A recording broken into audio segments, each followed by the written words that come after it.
Assalamualaikum Pak Ustadz. Waduh, rezeki saya ketemu Pak Ustadz lagi Masya Allah ya. di Palembang. Betul. Selamat datang di kota saya di Palembang, Di Pak Jakarta, Ustadz. sekarang di Palembang.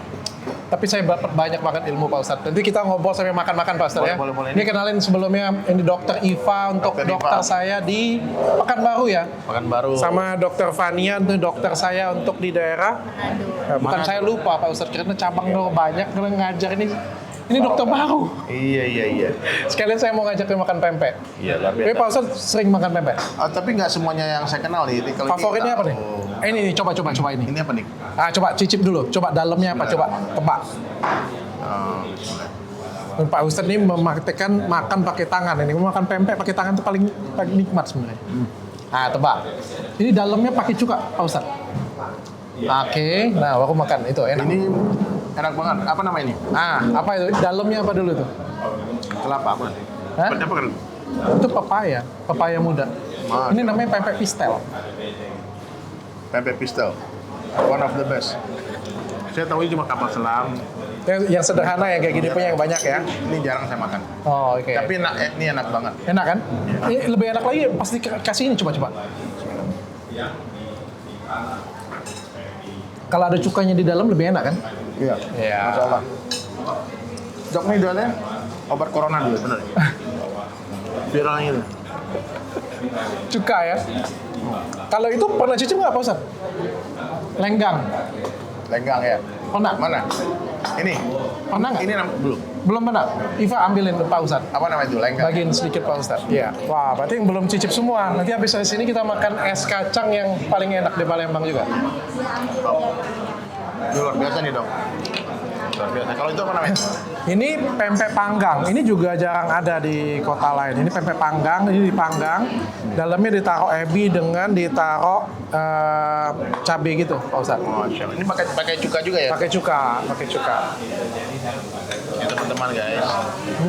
Jadi kita jadi bikin konten mukbang nih. Kita harus bunyi-bunyi.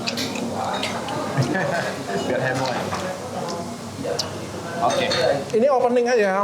Soalnya kita mau ngomong banyak tentang perdukunan juga. Iya.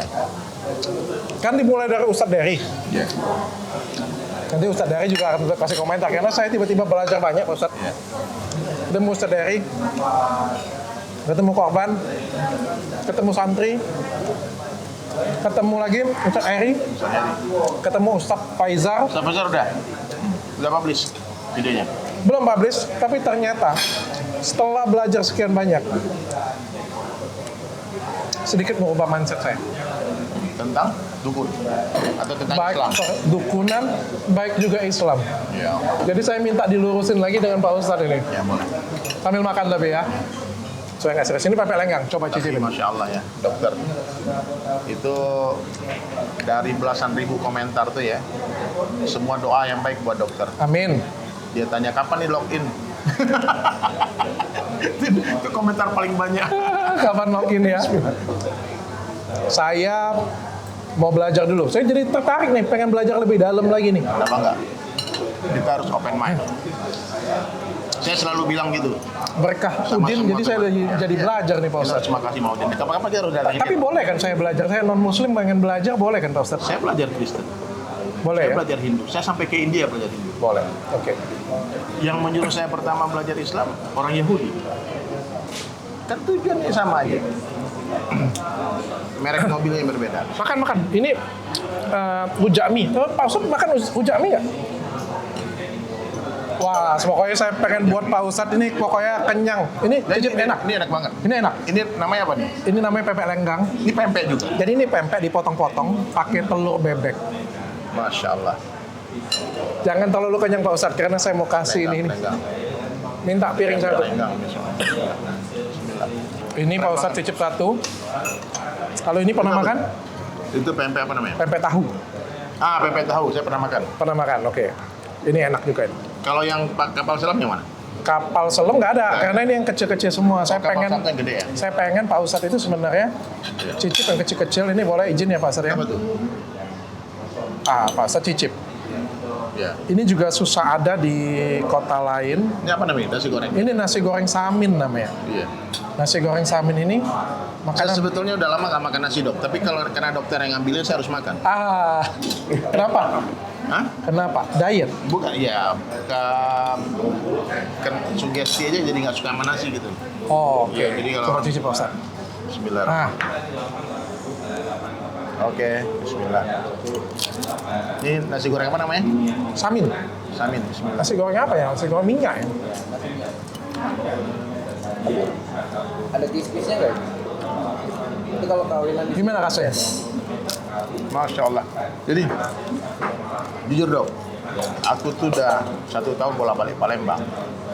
Tapi ini suguhan yang paling jelas tentang masakan Palembang. Dulu aku pikir Palembang tuh cuma pempek. banyak. Nah, ternyata masih banyak lagi menu yang lain ya. Bismillah.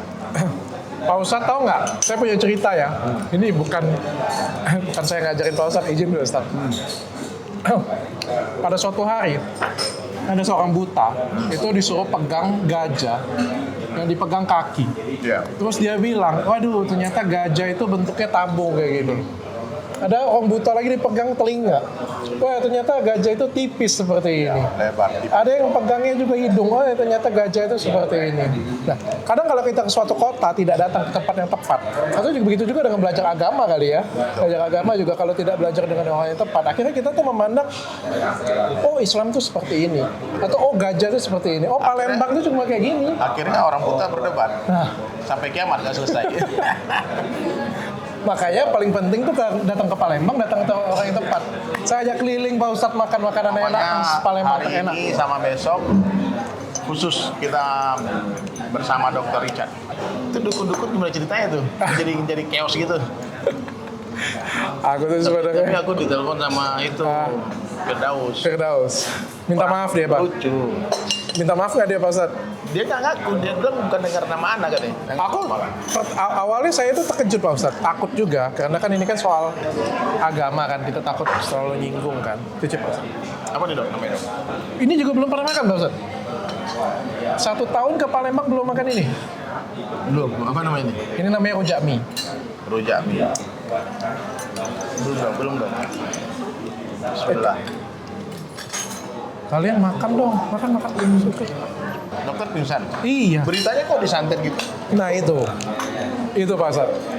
Saya dalam 10 hari terakhir ini mendalamin soal seperti ini Pak Ustadz. Ya.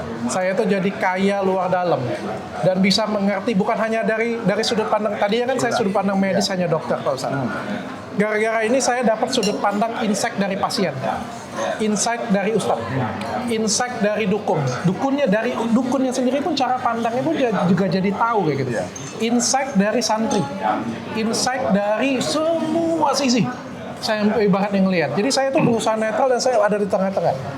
Setelah dari Pak Ustadz, ternyata memang saya kan punya sakit mah. Jam 8 malam kita selesai pada waktu itu. Tapi padahal sebenarnya jam 3 itu saya sudah berusaha nyemil sebenarnya. Makan singkong. Selesai dari Pak Ustadz, memang aku ngerasa nggak enak, tapi biasa aja. Pas naik mobil, aku ngerasa mabuk. Mabuk perjalanan gitu. Uyang. Langsung ke rumah sakit. Tiba-tiba ke restoran dulu mau makan. Pas di restoran nggak kuat, kesemutan. Ini pusing luar biasa. Pucat ya aku ya, pucat banget ya. Ini kesemutan dan kesemutannya luar biasa. Kaki kesemutan, perut kesemutan, bibir kesemutan. Dan seumur hidup aku nggak pernah kayak gitu. Kesemutan semua dan aku baring di kursi, diangkat dia, dipijit.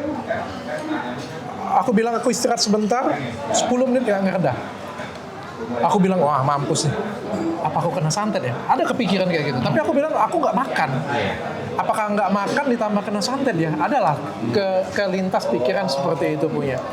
Habis itu, aku bilang, telepon ambulans nggak bisa datang. Akhirnya Datang sendiri. minta ke rumah sakit. Sampai di rumah sakit saya masih sadar sempurna. Bahkan saya merintahin dokter yang masih sempat. Dok, saya takut jantung karena papaku ada sakit jantung. EKG saya cek gula darah, artinya kan kalau saya sudah bisa merintahkan artinya saya masih sadar ya. Cuma pucat dan wah benar-benar saya pikir hampir mati pada waktu itu. Kalau Ustadz tanya dengan saya jujur aja, ada nggak kau kepikir kau disantet? 10% ada. Tapi saya tetap percaya, saya nggak percaya. Tapi terlintas ya, tadinya nggak pernah terlintas sedikit pun. Mungkin kalau nggak ngomongin ini, nggak adalah 1% pun terlintas ya gitu. Tiba-tiba terlintas dalam benak saya.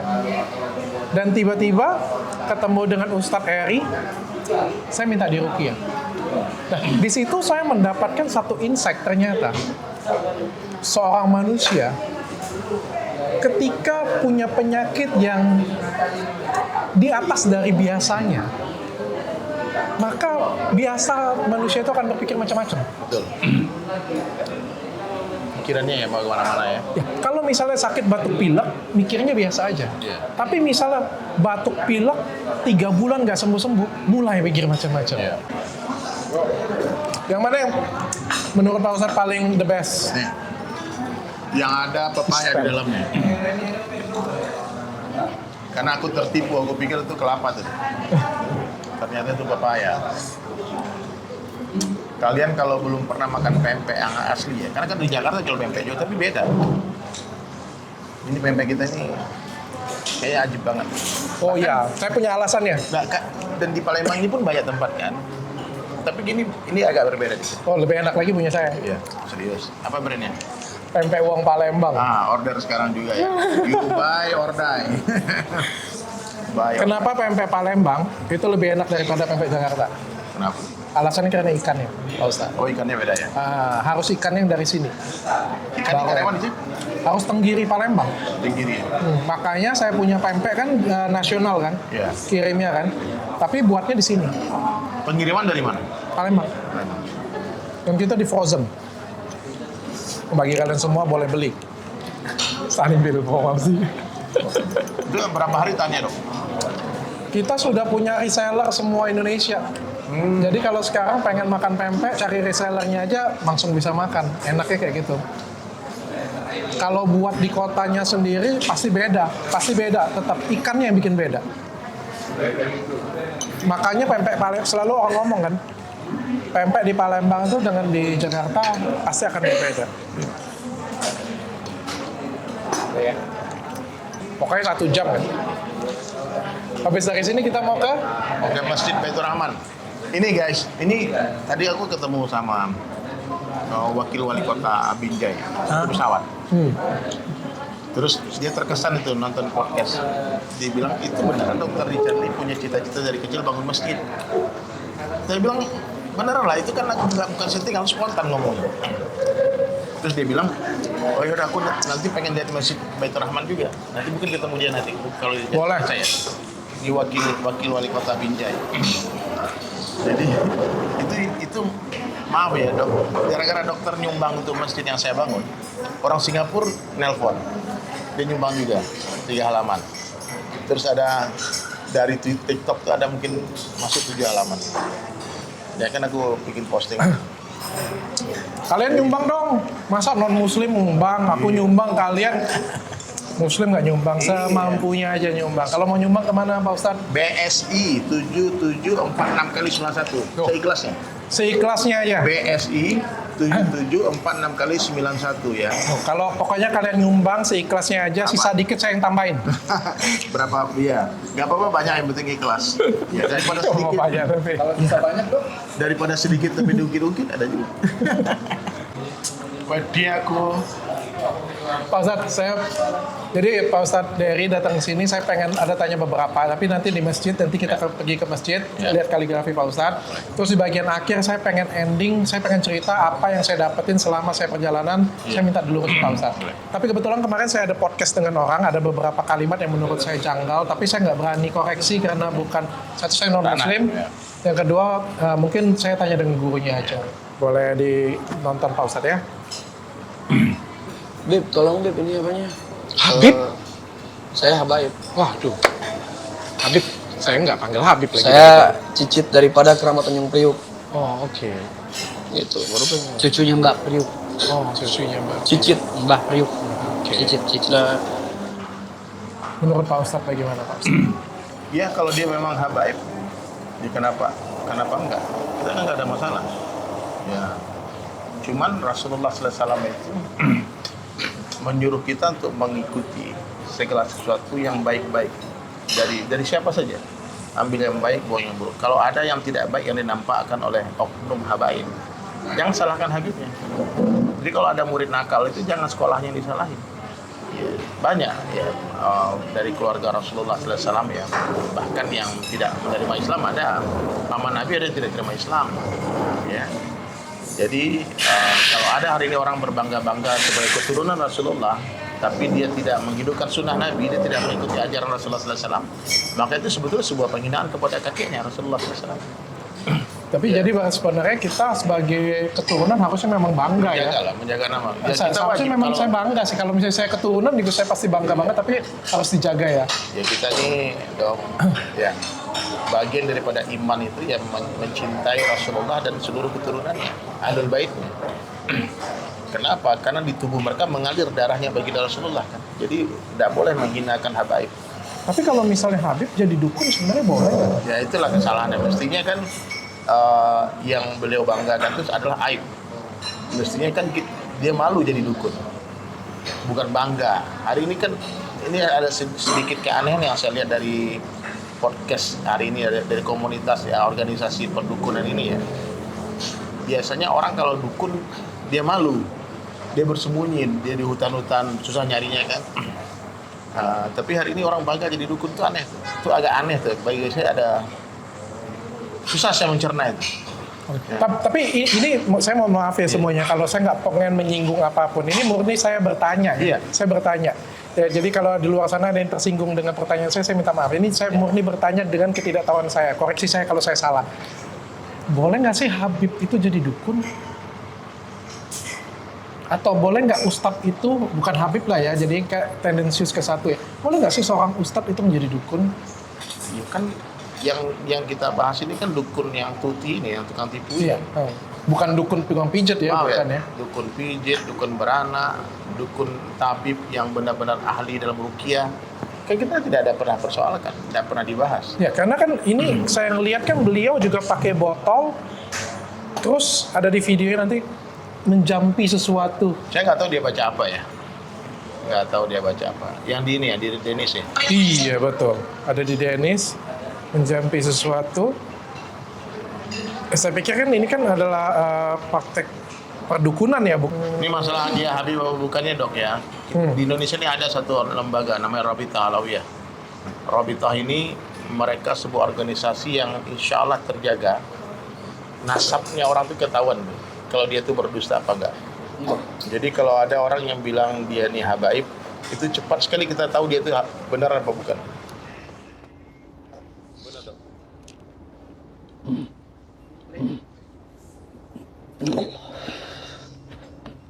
Nanti ini air. Masuk bisa ya?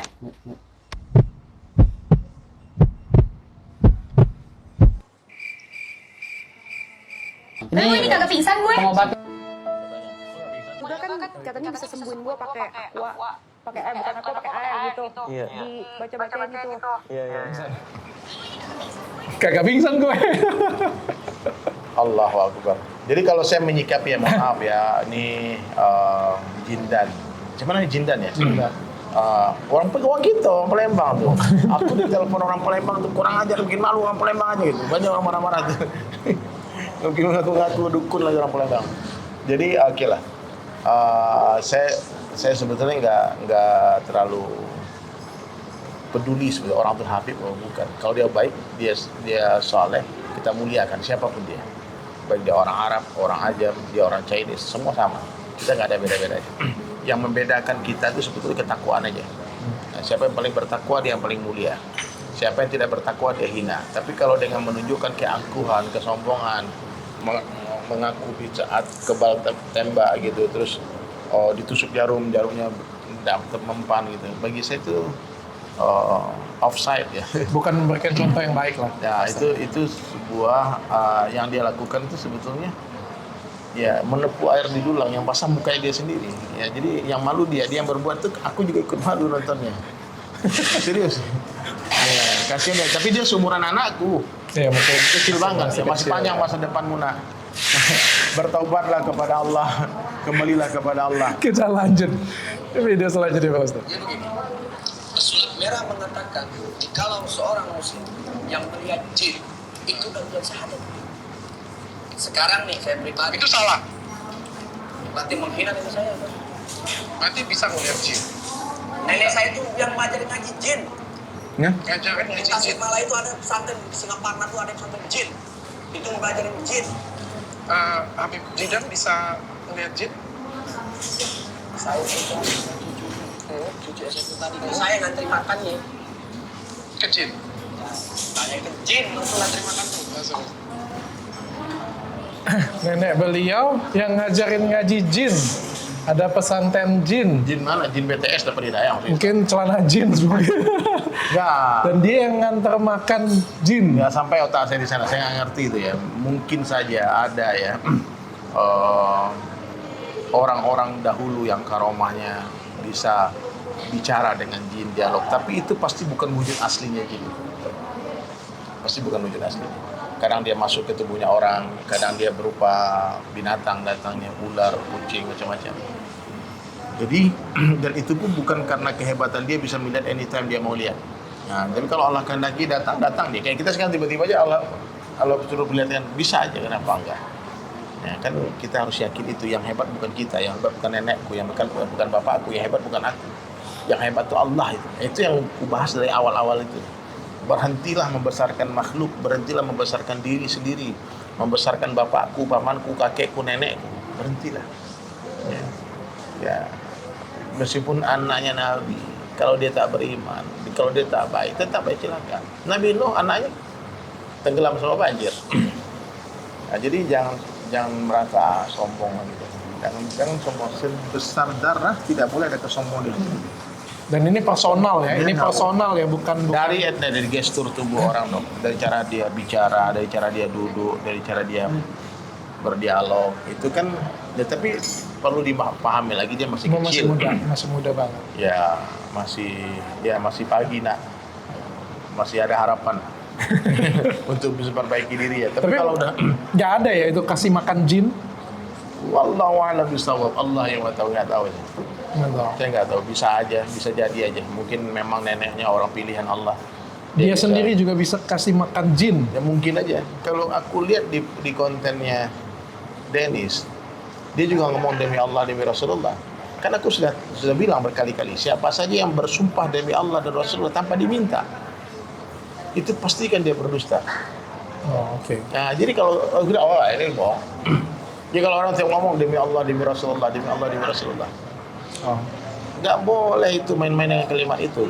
Itu kalimat boleh digunakan di saat terdesak, di saat kita udah terancam, ataupun di pengadilan yang kalau kita nggak bersumpah orang di penjara. Oh, bukan semakin banyak diomongin semakin bagus ya kayak gitu ya, bawa nama Tuhan. Ya, jangan pakai demi Allah, wallah itu jangan, itu sumpah, itu kalimat sumpah. Bilang Masya Allah, Subhanallah, Allah. Beda ya, demi Allah dengan Masya Allah itu beda ya? Beda. Pak Ustaz. Kalimat indah itu banyak, Subhanallah, Alhamdulillah. Apa bedanya Pak Ustaz? Allah Akbar. Ya kalau kita takjub ya, dengan seseorang kita ucapkan Masya Allah. Itu bukan demi Allah juga ya, sama ya? Bukan, beda. Wallahi demi Allah, bila itu kalimat bersumpah. Nggak ada yang lebih tinggi dari itu. Oke. Nah, Subhanallah, Maha Suci Allah. Alhamdulillah, segala puji bagi Allah. Bismillah, dengan menyebut nama Allah. La ilaha illallah, tidak ada Tuhan selain Allah. Itu kalimat sederhana bisa aja. Okay. Kenapa harus bersumpah? Berarti bisa memilih kata-kata yang lain lah, Iya. lebih seperti itu ya. Satu lagi Pak Ustadz, ini ada Pak Ustadznya ini. Salah satunya katanya kalau orang bisa melihat jin, syahadatnya diragukan. Bagaimana bisa syahadatnya diragukan? Berarti wali Allah. Sementara Rasulullah SAW aja bisa berbicara dengan jin. Syaikhul Mohon Qadir Syaikhul Jalani, Qadir Wali bisa Kutub. Wali Kutub bisa memerintahkan Mohon jin. maaf, Iya. Bang Firdaus. Iya. Sebelum di sini tadi ada Ustadz Dery Sulaiman. Iya. Dan sudah di sini juga ada Ustadz Eri Abdul Rohim. Iya. Dua-duanya juga mengatakan hal itu. Saya non-muslim ya, saya nggak tahu ya. Gimana? Dua-duanya juga mengatakan gimana? bahwa ya as a manusia, sebagai manusia kita nggak bisa melihat jin. Kalau kita bisa melihat jin, artinya kalau saya nggak salah nih ya, saya mungkin detailnya kalimatnya seperti itu ya. Artinya ya sebenarnya orang itu sendiri adalah kerasukan jin atau seperti apa gitu. Ustadz apa siapa namanya? Ustadz Dery ya? Sulaiman. Ustadz Dery berarti nggak baca Al-Quran, baca Al-Quran. Hadis ya. Itu harus baca Berarti Al-Quran. bahasa Arab gundul loh. Iya, harus baca. Komenan malah dia. Karena dia bilangnya dia udah nelpon gue sih. Dan sudah telepon Pak Ustadz. Dia bilang Dokter Richard tuh ngomongnya Ustadz Heri, bukan Ustadz Dery gitu. Jadi Tapi dengarnya Ustadz Dery tadi kan? Ustadz Dery Sulaiman. Cuma kan aku udah maafin. Sudah maafin. Ya enggak apa-apa. Luar biasa hati Pak Ustadz. Cuman ya dia kan belum kenal waktu dia ngobrol kenal. Tapi kan setelah dia syuting ini ternyata kan nggak sengaja ketemu di rumah Dennis. Oke. Waktu video ini sudah tayang belum? Belum tayang. Belum tayang. Nah, jadi Pas ketemu gimana Pak Ustadz? pas ketemu dia lihat mobil di luar, ini mobil siapa? Satpamnya nggak berani ngomong, mobil Ustadz siapa? Nggak ada yang ngomong. Nah, di mereka udah mulai musyawarah nih, ada Ustadz di dalam rupanya kan. Nah, si Dennis juga pikir nih pasti berantem nih keluar. Karena Dennis sudah tahu itu dia habis pulang dari Dr. Richard kan. Nah, Terus pas keluar malah minta foto bareng. Malah peluk-pelukan. Sallu ala Nabi, Masya Allah. Ada yang cium tangan malah. Mereka kata Dennis ya itulah. Asli ya. Mereka ini orang-orang baik. Orang-orang baik. Tapi Alhamdulillah Dr. Richard memberikan panggung yang terbaik. Sekarang dulu orang nggak kenal siapa Richard, siapa Firdaus. Sekarang satu Indonesia ngaci maki mereka, satu Indonesia membuli mereka kan. Dan kalau mereka bersabar jadi wali Allah kalian. Ya. Mudah-mudahan. Tapi yang jelas, udahlah. Sekarang kalau merasa salah minta maaf, istighfar. Kan Indonesia ini kan orangnya pemaaf dan pelupa. Oke. Aku nggak mau bahas itu deh. Soalnya aku nggak mau mengadu domba kan. Iya, dia bilang tuh nih Dr. Richard sama Dennis itu tukang adu domba katanya. Enggak. Dia Aku- mau adu domba ke berantem Aku sama Dennis Sulaiman. sebenarnya pengen tanyanya itu bukan masalah adu domba ya Pak Ustadz. Ini tentang substansinya. Salah satunya katanya kalau orang bisa melihat jin, Nggak, sahadatnya gini dilakukan. Bang. Oke, sahadatnya dilakukan. Dia bilang ini. Rasulullah Itu perkataan sendiri Bukan. itu bisa Dialog berbicara dengan dengan yang pakai itu benar Pak Ustadz. Bukan hanya Rasulullah, orang kita pun bisa. Tapi itu bukan maunya Rasulullah, itu Allah yang menghantar. Paham nggak? Yang hari ini kan persoalannya dukun-dukun ini merasa dia yang hebat. Merasa dia bisa lihat jin kapan aja, dia suka. Oh, oke. Itu yang kita nggak percaya. Sekarang nih, tiba-tiba Allah perintah jin datang ke Dr. Richard. Masuk ke tubuhnya, siapa namanya Roman? Hans. Tiba-tiba suaranya berubah. Richard. Ternyata jin kan? Ngomong gitu. Masa kita nggak percaya? Itu kan Dr. Richard mungkin nggak ngerti juga kok tiba-tiba aku bisa ngomong sama dia. Tapi melalui perantara mungkin ya. Jadi tidak ada orang yang bisa melihat wujud aslinya jin karena wujudnya sangat mengerikan. Dan dia berada di dimensi yang berbeda, di alam yang berbeda. Ya, dan tidak ada untungnya juga bisa ngeliat jin. Memang kalau bisa ngeliat jin terus kamu hebat. Saya pikir bisa ngelihat jin itu bukan kelebihan yang harus kita banggakan mungkin ya. Itu apa? Kutukan mungkin ya. Teror setiap hari. Teror. Mawadi tiba-tiba dia datang kan. Benar ya, sebenarnya kutukan loh sebenarnya kayak gitu. Jangan bakal bisa lihat jin. Tapi ada yang komen tuh, aku bisa lihat jin tuh lagi ngobrol sama Dr. Richard. Komen orang, bukan aku yang ngomong loh, komen orang. Lagi Pak Ustadz, ini ada satu video dia bilang di kanan kiri kita itu ada jin. Ada setan. Ada jin, setan ya. Setan. Jin. Jin. Dari lahir katanya. Dan dia mendengarkan bisikan ramalan itu dari jin dan Allah. Tahu. Nah itu juga udah dikoreksi orang soal fisika. Banyak satu orang. Pokoknya dok, itu narasumber dokter yang datang itu dok. Kontennya itu sudah dibahas sama jutaan netizen. Aku tuh udah malas komen lagi dok. Yang jelas aku tahu mereka ini orang baik. Aslinya baik-baik ya. Si Jindan masih di bawah umur. Ya, masih belum, kalau kata Dennis sih belum sempurna pikirnya kata Dennis, bukan kata aku ya. Makanya Ustaz belum akalnya belum sempurna ngomongnya kan. Terus Firdaus juga gitu, dia bilang tuh. Dia bilang, "Bang, kenapa ente jadi nyerang si Jindan? Habis gua ngomong dipotong-potong mulu," katanya. Aku suruh ya pembuktian langsung katanya. Jadi ternyata tuh yang keronya Firdaus nih. Kan yang di pembuktian Firdaus kan? Iya. Nah, ambil jarum dia tahu si Jindan takut jarum, disuruh ambil jarum kan. Nah, Terus saya diminta ganti rugi, nggak dapat iPhone saya disuruh ganti rugi. Gimana? jadi sekarang nih Lawak itu. tersangka tunggalnya Firdaus. Jadi ada satu di video ini lucu ini. Maka ketika kita tidak percaya dengan dukun, dukunan, maka kita tidak percaya juga dengan agama. Gitu. Karena agama udah menuntun kita, ya khususnya Islam menuntun kita bagian daripada rukun Islam dan iman. Percaya pada hal yang goib. Terus Gimana Pak Ustadz? bagus lah mereka nih. Aku barusan diundang di grup WhatsApp-nya dukun-dukun. Oh iya. Kenapa nih Pak Ustadz? Meluruskan yang di sana atau kayak gimana? Ya, atau Firdaus yang undang nih. Kayaknya dia mau CS sama Ana nih, kita mau ngaji-ngaji bareng katanya. Oh. Ustaz, ajak-ajak aku salawat-salawat bareng-bareng ngaji gitu. Tapi ada hubungan antara Islam dan dukun? Nggak ada ya? Ada aja, lu bikin malu aja. Nggak ada ya? Dok, kami malu dong, maaf dong. Itu bukan gambaran dok, itu oknum dok. Ya kita anggap lama aja lah Pak Ustadz ya. Ini Pak Ustadz, apa namanya? Yang Samsudin sudah dilaporin ke MUI? Udah, cuman belum tertulis lah. Aku udah laporin secara lisan. Ternyata dalam loh Pak Ustadz. Dalam. Ternyata dalam. Pak Ustadz tahu nggak? Saya kasih tahu. Wah. Ternyata dia punya 34 santri. Ini saya cerita ya. Santrinya datang ke tempat saya. Ini santri mediatornya juga mau datang ke tempat saya juga. Ini seru Pak Ustadz. Saya bukan masalah apa, saya nggak mau, saya capek ribut-ribut Pak Ustadz. Saya itu nggak mau tunjuk-tunjukkan, kau kayak gini, kan kayak anak kecil Pak Ustadz. Saya sebagai orang pendidikan ya cukup kita kasih tahu. Ustadz Dery saya datangkan kasih tentang ilmu agama. Ustadz Eri saya datangkan kasih tahu tentang yang namanya ruqyah. Ustadz Faisal saya datang kasih ilmu semuanya. Saya datangkan korban ceritakan semuanya. Biar masyarakat yang bisa nilai kayak gitu punya kan. Saya nggak mau kasih nilai, masyarakat aja yang nilai. Tapi ternyata santrinya datang, santrinya bilang dengan saya apa? Ada 34 santri dan di sana itu kita nggak pernah diajarin ngaji oleh si Udin. Jadi kan kalau kita di pesantren kan sebenarnya kan pimpinannya kan pasti yang ngajarin kan ya.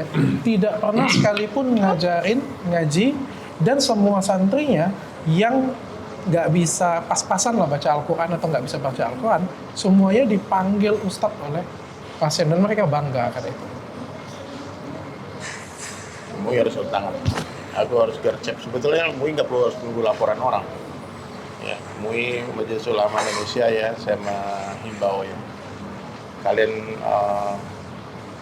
ya harapan umat lah untuk menyelesaikan problema ini, menyelesaikan dukun-dukun palsu, ya orang-orang yang berkedok agama untuk mencari harta, kan mencari duit, bayar kan. Orang-orang menjual agama Allah, ya tugasnya mau itu menasihati mereka. Jadi kita nggak akan bicara masalah, kecuali ada kerugian finansial ya, orang-orang yang merasa dirugikan secara materi dia boleh melapor ke polisi. Tapi kalau orang yang dirugikan secara perasaan, seperti orang Islam, penistaan agama, laporkanlah ke MUI. Itu aja. Jadi ya kita bukan membuka aib, mencari aib, karena aib ini memang dia sendiri yang buka. Dan dia mereka bangga dengan aib itu. Saya kasihan dengan korban Pak Ustadz. Izin Pak Ustadz ya. Banyak sekali korbannya ngechat saya. Lucunya dari sekian banyak korbannya, nggak ada yang berani tampil. Kenapa? Satu, korbannya orang kecil. Iya. Yang kedua, korbannya takut diapa-apain oleh si Udin. Yang ketiga, korbannya sendiri itu malu. Jadi ya udah kayak gitu punya. Dia malu, Dan saya malu pernah jadi muridnya. Ya, baik mau jadi murid Yahudin atau pernah malu datang jadi pasien saya. Dan saya ngebujukin dari puluhan pasien ini, paling cuma ada 3 atau 4 yang benar-benar berani. Jadi makanya saya bilang ya, kan orang tanya kenapa nggak lapor polisi, nggak segampang itu. Ngebujukin untuk speak up aja sulit.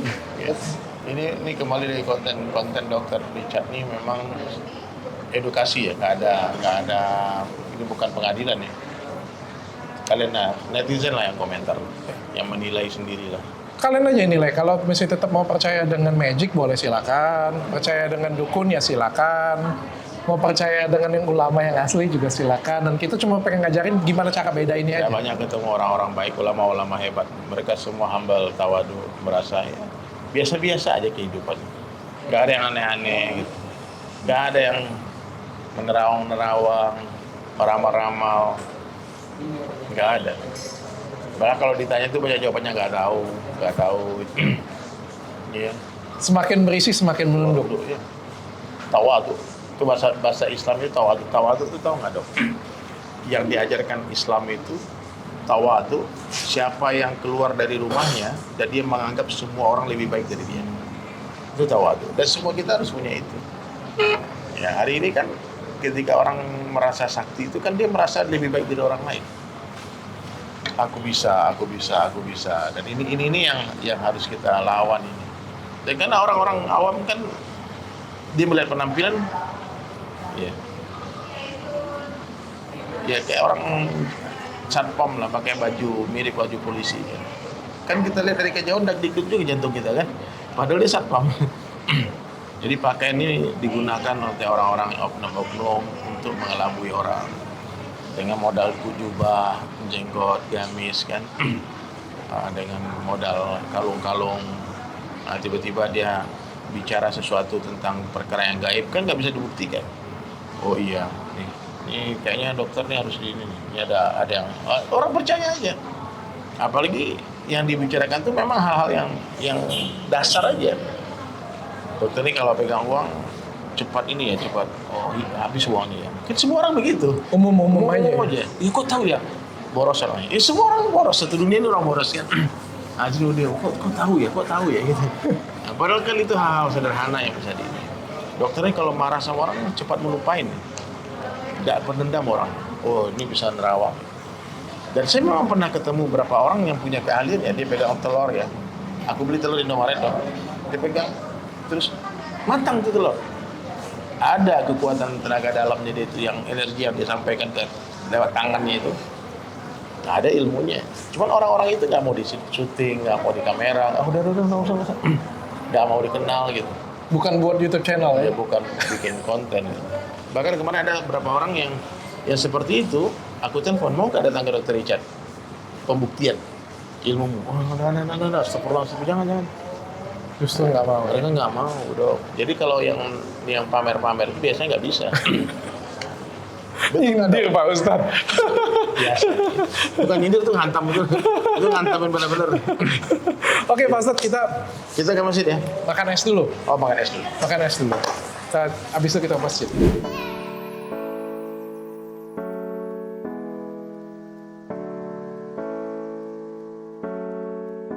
Ini dok, masuk dok.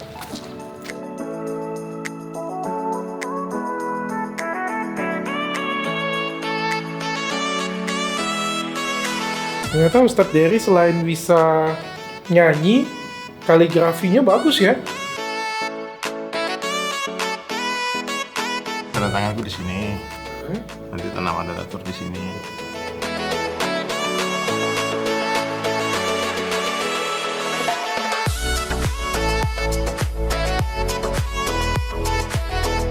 Nah, lihat itu dia.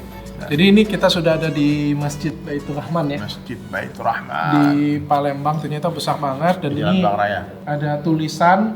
Pafatlah, bukain dok.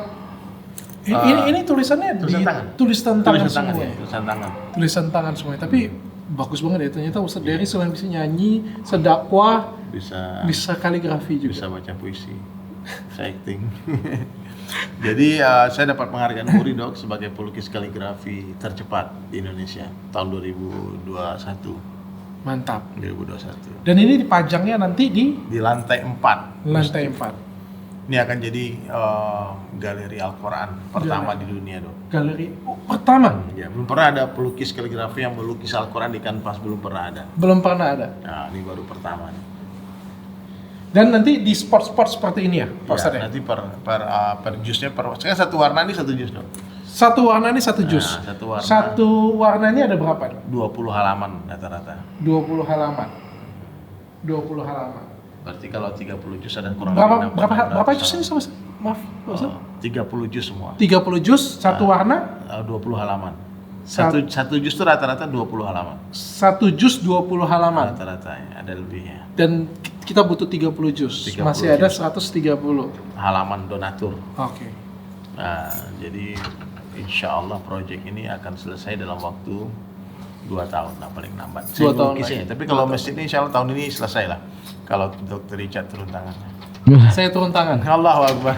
Karena beliau Kalian harus bantu. Saya turun tangan. Saya boleh turun tangan lagi Pak Ustadz? Boleh dong. Saya bantu satu jus. Allahu Akbar. Takbir. Allahu Akbar. Pak Fadlah, masuk dong sini dong. kita dong waktu satu jus itu. Ah, 45, 48. Beliau ini dulu di Telkom ini. oh iya. Pensiun sudah.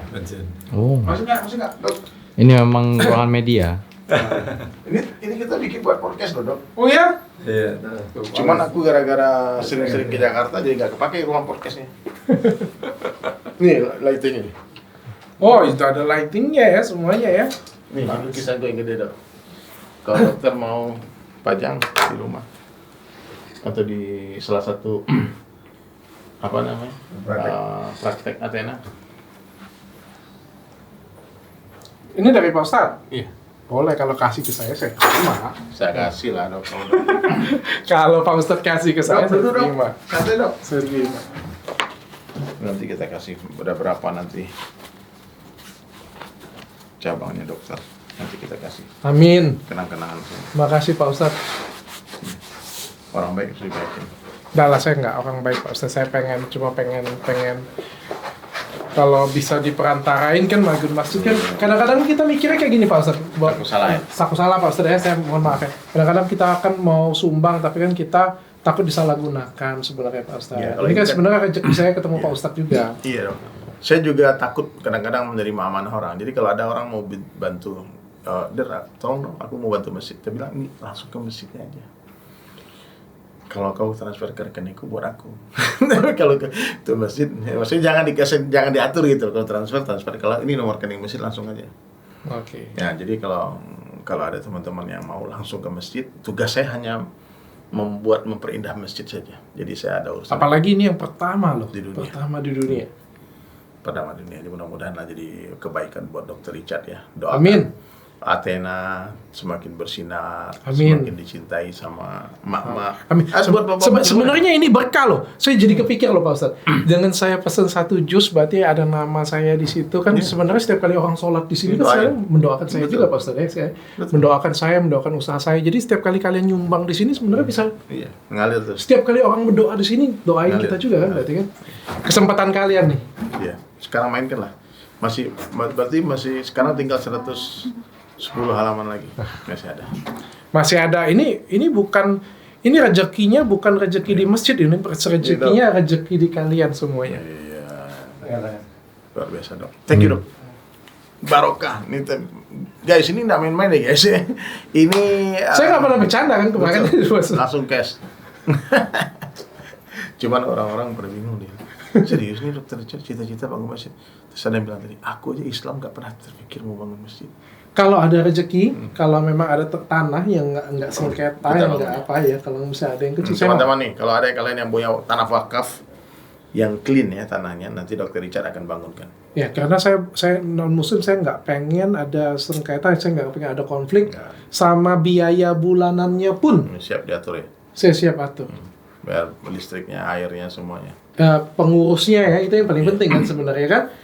Siapa yang apa namanya, yang kelolanya lah pokoknya. Saya sebenarnya siap, cuma saya nggak mau jadi justru jadi bumerang untuk Dok, saya ini sendiri. bisa nyalain lighting? Perlu lighting nggak? Nggak usah, Nggak usah. cukup. Kalau nggak, wajahnya udah bercahaya ya. Oke, kita mau closing ya sekalian di sini, Pak Ustadz. Saya pengen tanya-tanya Pak Ustadz. Ya, Pak.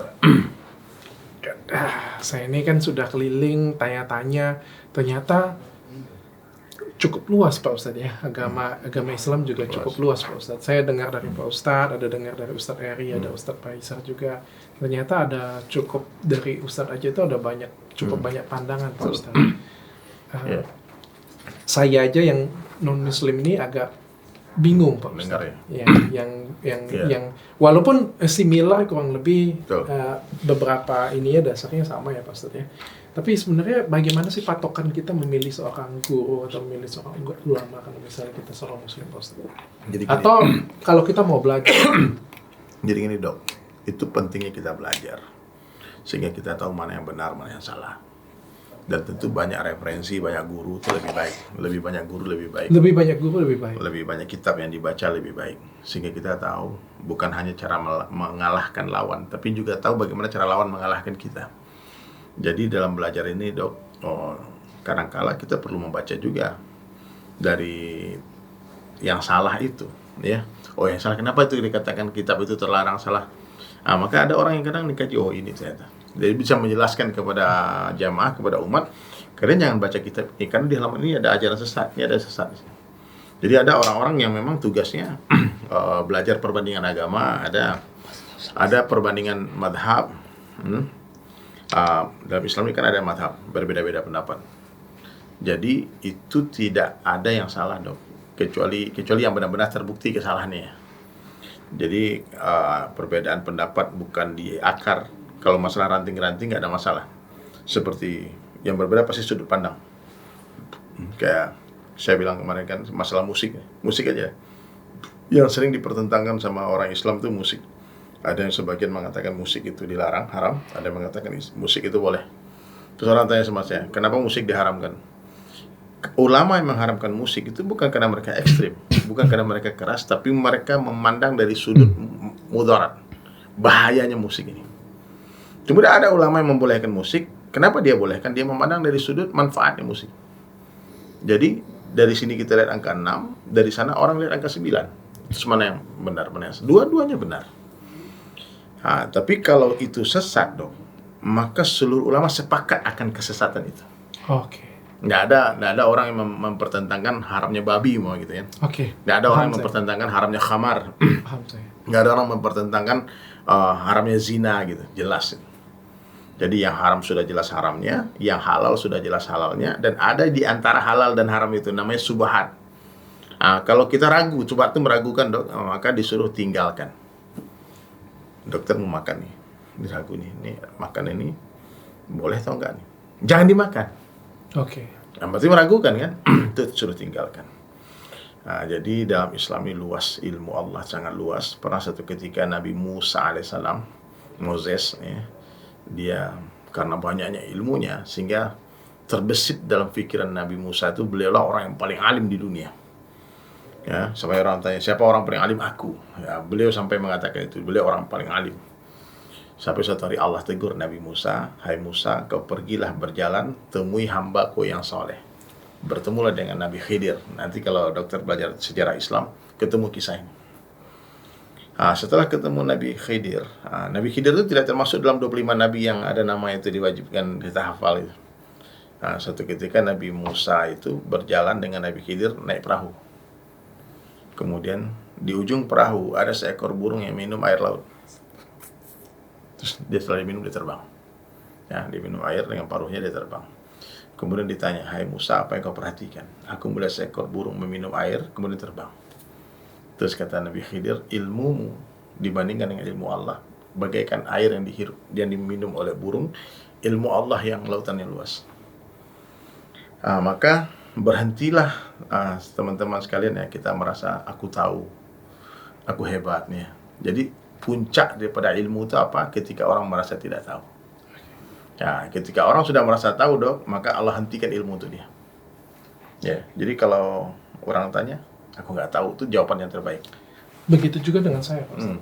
Sebenarnya awalnya saya pikir saya tahu semuanya. Jujur aja Pak Ustadz, waktu pertama kali saya bongkar si Udin ini, kenaifan saya adalah saya pikir saya tahu semuanya karena saya tahu dunia medis luar dalam ya. Walaupun mungkin saya mendalamnya di kecantikan, tapi kan saya cukup tahu dunia medis luar dalam. Tapi setelah saya belajar lebih banyak lagi, ternyata di luar medis itu memang ada.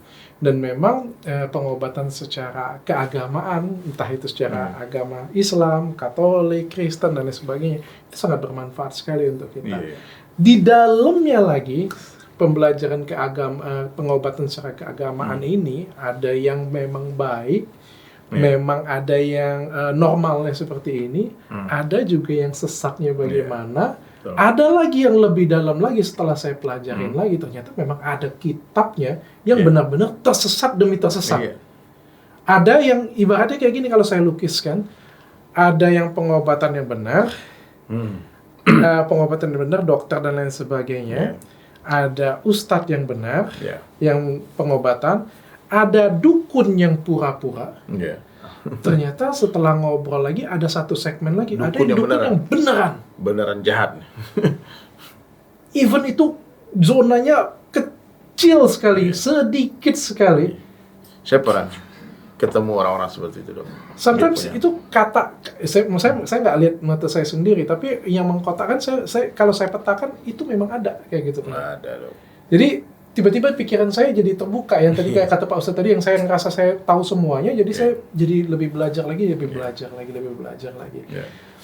Tapi mungkin ini sudah sampai di titik kesimpulan akhir saya dari sekian banyak Narasumber datangnya. podcast. Podcast. Dan saya Podcast. sendiri yang belajar nih sebenarnya. Saya sendiri yang belajar dan saya diajarin oleh banyak orang. Mungkin kita bebas lah untuk percaya apa yang kita percayain, apa yang kita imanin semuanya Pak Ustadz. Kita nggak bisa memaksakan apa yang kita percayain. Bagi yang percaya dengan magic, ya silakan. Bagi ada yang percaya dengan namanya roh halus, makhluk halus, ya silakan, nggak jadi masalah. Betul. Tapi jangan sampai kita dirugikan. Betul. Jangan sampai kita dimanfaatkan Betul. oleh orang yang tidak bertanggung jawab. Saya pikir itu kesimpulan saya Pak Ustadz. Jadi kalau misalnya ada yang nggak mau di medis atau mencampurkan medis dengan hal-hal yang berbau spiritual, saya sangat mendukung sekali. Iya. Entah apapun itu, tapi yang jelas jangan sampai kita mau dimanfaatin oleh orang yang tidak bertanggung jawab. Sahih, betul. Jadi teman-teman sekalian ya, pembicaraan kami dengan Dr. Richard itu kemarin dia salah paham kan. Dia bilang kita nggak percaya gaib. Percaya. Kita percaya dengan adanya jin, adanya malaikat, adanya kehidupan setelah kematian, adanya kehidupan dimensi lain itu ada. Yang tidak kita percaya bahwasanya itu semua bisa apa-apa tanpa izin Allah. Itu kita nggak percaya. Ya, kita percaya apa saja yang Allah kehendaki terjadi itu pasti terjadi. Apa saja yang Allah kehendaki tidak terjadi, tidak terjadi. Ingat, satu kisah lagi sebelum kita tutup podcast ini. Di zaman Nabi Sulaiman itu, beliau ya berdiri memerintahkan jin-jin untuk membangun istana. Berarti jin pun ternyata nggak tahu itu Nabi Sulaiman udah meninggal atau belum. Dia duduk dengan tongkatnya, ternyata dia meninggal dalam keadaan duduk. Dan dia terus bekerja. Dia pikir Nabi Sulaiman tetap memperhatikan dia. Sampai rayap memakan tongkat Nabi Sulaiman dan dia terjatuh. Jenazahnya terjatuh, baru jin tadi memperhatikan. Baru dia terlihat. Berarti jin ini tidak punya kekuasaan apa-apa, kemampuan apa-apa tanpa izin Allah. Sehingga apa yang terjadi dengan diri Nabi Sulaiman pun mereka nggak tahu. Dia pikir Nabi Sulaiman alaihissalam masih memperhatikan mereka bekerja. Dan di zaman Nabi Sulaiman ada dua makhluk. Pertama jin dan manusia. Jin ini namanya Ifrit. Nabi Sulaiman itu kan pernah menawarkan siapa yang mampu memindahkan singgasananya Ratu Balqis ke istanaku. Kata jin Ifrit, aku mampu sebelum engkau berdiri. Terus ada satu orang soleh namanya Asim Al-Barqiyah, orang soleh manusia, orang yang sangat dekat dengan Allah. Dia katakan, aku mampu dengan izin Allah sebelum matamu berkedip. Pas berkedip matanya sudah sampai itu. Jadi kekuatan supranatural, kekuatan mu'jizat di zaman dulu itu benar adanya, ada. Cuman hari ini orang yang hidup di akhir zaman mengaku mampu melakukan hal yang serupa dengan di zaman Nabi Sulaiman, itu yang kita nggak percaya. Apalagi orang itu bermain dengan sosmed, lighting kiri kanan depan belakang, kamera, editor semuanya, ya dong. Terus dia bilang dia bisa. Ini yang kita luruskan selama ini. Sebetulnya sesederhana itu. Sederhana itu. Jadi kalau kalian mengaku ini konten, ini hanya sekedar hiburan, welcome to this life, to this entertain business. Silakan, kalian bikinlah akun kalian, YouTube channel kalian, TikTok kalian. Silahkan bikin konten selucu-lucunya. Kita memerlukan orang kocak, orang lucu ya. Dan saya mendukung Jindan juga sebagai pelawak. Jindan, Firdaus, Bang Firdaus itu dan dukun-dukun yang datang kemarin semua itu saya dukung mereka untuk menjadi seorang seniman sejati ya, jadi pelawak, jadi aktor. Nggak usah jadi dukun deh, bikin malu aja. Karena dia jadi dukun gagal kan, dibully satu Indonesia kan. Mendingan jadi pelawak deh. Maksudnya kayak gini Pak Ustadz. Saya simpel kesimpulan saya tadi dengan bahasa yang lebih mudah, ya lebih mudah, nggak tinggi-tinggi banget. Ada pengobatan sains itu penting. Itu yang paling penting. Kalau kalian sakit, pergilah ke tempat dokter. Itu sudah jelas. Kenapa? Dukun pun pergi ke dokter. Jangan kan gitu. Pak Ustadz pun kalau sakit perginya ke dokter. Ke dokter. Ya, doa itu penting sekali. Tapi doa tanpa perbuatan. Ya, kan jelas. Ya. Itu setiap penyakit ada obatnya. Yang ciptakan obat siapa? Tapi berobat tanpa punya iman, Nah, itu juga salah. itu juga tersesat. Seperti kata Pak Ustadz kemarin. Ya, bukan meninggalkan obat, tapi meninggalkan keyakinan kepada obat. Oke. Untuk dukun, saya ini siapalah. Saya ini nggak bisa berantas semuanya. Kita cuma bisa kasih edukasi aja. Selagi kalian percaya, kata kalian percaya dengan dukun, dan itu bisa menimbulkan keyakinan kalian, dan itu bisa membuat kesembuhan untuk Sugesti. kalian sebagai sugesti, saya nggak ada masalah. Saya nggak bisa berantas, saya nggak bisa apa. Kita ini siapalah Pak Ustadz. Ya. Nggak bisa, kita cuma kasih edukasi. Kamu mau pergi ke dukun, tapi setelah pergi ke dukun jadi lebih percaya, pembersihan rumah ditarik kerisnya, terus jadi lebih percaya diri, Ya. lebih beriman, ya Kenapa tidak? Ya. Tapi jangan sampai kita dirugikan. Jangan sampai pembersihan rumah 30 juta. Ya. Kalau pembersihan rumah 75.000, 100.000, apa salahnya? Boleh lah. Boleh, tapi 30 juta bisa dapat NMAX 1. Pro Max. Komik satu. 30. Itu kesimpulan dengan bahasa sederhana saya, Pak Ustadz. Iya. Itu kesimpulan dengan bahasa sederhana saya. Kurang lebih Sekarang seperti itu. mungkin udah saatnya juga ya kita ganti topik isu setelah ini. Ya, buat Mas Udin ya, thank you for semuanya. Buat Pesulap Merah, thank you sudah mengedukasi bangsa. Dan yang terbaru buat Bang Firdaus dan Jindan, kalian top. Kalian keren itu aja lah. Pokoknya terus aja saya melawak, melucu, kami masih pengen tertawa. Thank you semua. Berhenti jadi dukun. Oke, alhamdulillah hari ini Dr. Richard Masya Allah ikut ambil bagian lagi dalam galeri Al-Quran pertama di dunia untuk pembangunan Masjid Baitur Rahman dengan mensupport 20 halaman dari Al-Quran 1 juz. Thank you Dok, ini sebagai tanda terima kasih dari saya. Oh, ini karya saya Dok. Ini bacaannya Dok, alhamdulillah, segala puji bagi Allah. Dan ini sebaik-baiknya doa. Merinding saya, Pak Ustadz. Berinding. Makasih Pak Ustadz, saya Sama-sama. kasih di kantor saya, tapi saya bangga banget ada nama saya akan ditulis di Amin. masjid ini, Didoakan sehingga semua orang, Dok. ya semua orang nanti yang doain. Amin. Pasti meskipun mereka nggak tahu nanti, tapi doanya nyampe ke saya. Ya, Pak Ustadz. makanya kita bikin nama project ini melukis sejarah. Dok, dalam Al-Quran dikatakan la in syakartum la azinanakum. Kalau kamu bersyukur, aku tambah nikmat. Ini kalimat syukur. Alhamdulillah. Terima kasih Pak Ustadz, saya Thank you. taruh di kantor saya Pak Ustadz. Amin. Alhamdulillah. Thank you, Dok. Thank you Pak Ustadz. Thank you ya. Alhamdulillah. Keberuntungan saya. Periksa